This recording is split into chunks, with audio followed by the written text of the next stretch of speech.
ఇప్పుడున్న ప్రభుత్వం మాకు రిజర్వేషను ఎస్సీ మహిళ మా పోతరమెస్ గ్రామానికి ఎస్సీ మహిళ రావడం వల్ల నేను 20 సంవత్సరాలు చేసిన సీఏ పదవికి రాజీనామా చేసి నా వాళ్ళందరూ మా దళితుల కుటుంబాలలో అందరూ మేము కలిసి వాళ్ళందరి దయతో నన్ను నిలబడని ఎన్నుకొని మేమందరం ఒక కట్టుగా ఉండి ఒక నిరుపేదగా నేను బయటకు వచ్చిన మాకు వచ్చిన అవకాశాన్ని వినియోగించుకోవడానికి. ఎందుకంటే విలేజ్లో నేను సీఏగా ఉన్నప్పుడు ఇప్పుడున్న ప్రభుత్వం ఎంతో మాకు సహకరించింది మహిళలను.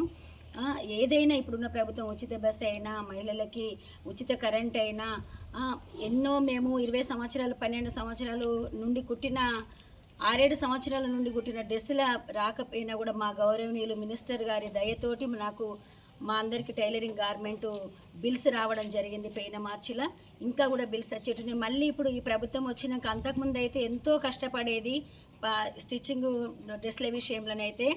ఇప్పుడున్న ప్రభుత్వం మా మహిళలకి ఎంతో ఉపాధిని ఇచ్చింది అందరికీ. ఆ విధంగా నేను నాకున్న దేవుడిచ్చిన జ్ఞానాన్ని బట్టి మాకొచ్చిన అవకాశాన్ని వినియోగించుకుందామని గ్రామాన్ని అభివృద్ధి ఇప్పుడున్న ప్రభుత్వం గౌరవనీయులైన మినిస్టర్ గారి సహాయంతో నా గ్రామాన్ని అభివృద్ధి పరచాలని నా ధ్యేయం. అందుకే మా గ్రామ ప్రజలందరి దయతోటి వాళ్ళ ఆశీర్వాదాలతోటి నేను ఉన్న ప్రభుత్వం దయతోటి మా మినిస్టర్ గారి ఆశీస్సులతోటి నేను సర్పంచ్ అభ్యర్థిగా నా గ్రామ ప్రజలందరి ఆశీర్వాదాలతోటి నేను సర్పంచ్ అభ్యర్థిగా నాకు వచ్చిన ఉంగరం గుర్తుపై వారి అందరి అమూల్యమైన ఓటు వేసి నన్ను గెలిపిస్తే నేను నా గ్రామంని ముఖ్యంగా ఫస్ట్ ఏంటిదంటే ఫస్ట్ బొడ్రాయి పండుగ వితౌట్ ఊళ్ళల్లో ఉంది, నా గ్రామంలో లేదు. నా గ్రామంలో పెద్దల సహాయంతో నేను బొడ్రాయిని నిర్మించి ఊరందరం పండుగ చేసుకుందామని నేను మా పెద్దలందరికీ మనవి చేస్తున్నాను.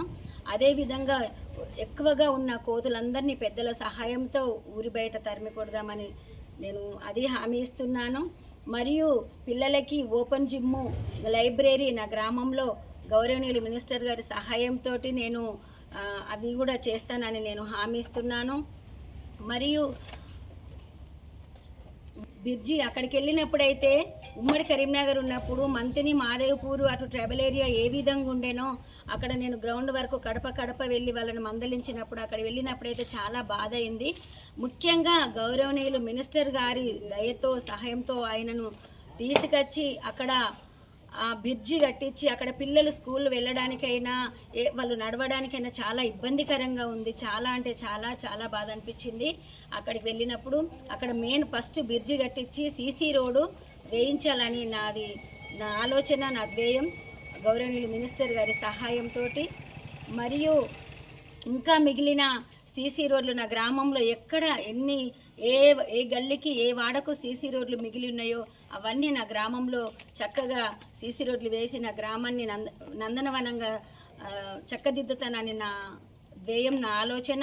ఇంకొకటి ఇంకుడు గుంతలు, మురికి కాలువలు, వీధి దీపాలు ఒక్కొక్క గల్లీకి వెళ్తేనైతే ఇట్లా వాళ్ళ అమూల్యమైన ఓటు అడగడానికి నేను వెళ్ళినప్పుడైతే కడప తిరిగినప్పుడు ఒక్కొక్క గల్లీకి అసలు వీధి దీపాలే లేవు.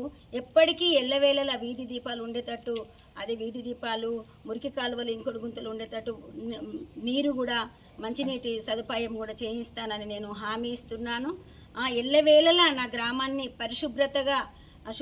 పరిశుభ్రతతోటి నా గ్రామాన్ని చక్కదిద్దుతానని వారి పెద్దవాళ్ళ అమూల్యమైన ఓటుతో నన్ను గెలిపిస్తే నా ఊరిని ఒక నాయకురాలిగా కాకుండా ఎల్లవేళలా నేను వారికి ఒక సేవకురాలిగా అండదండలుగా వారి ఆపదలో సంపదలో వారికి అండదండలుగా ఉంటానని నేను హామీ ఇస్తున్నాను.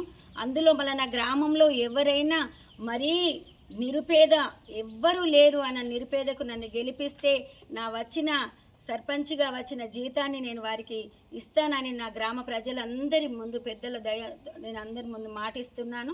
నమస్కారం.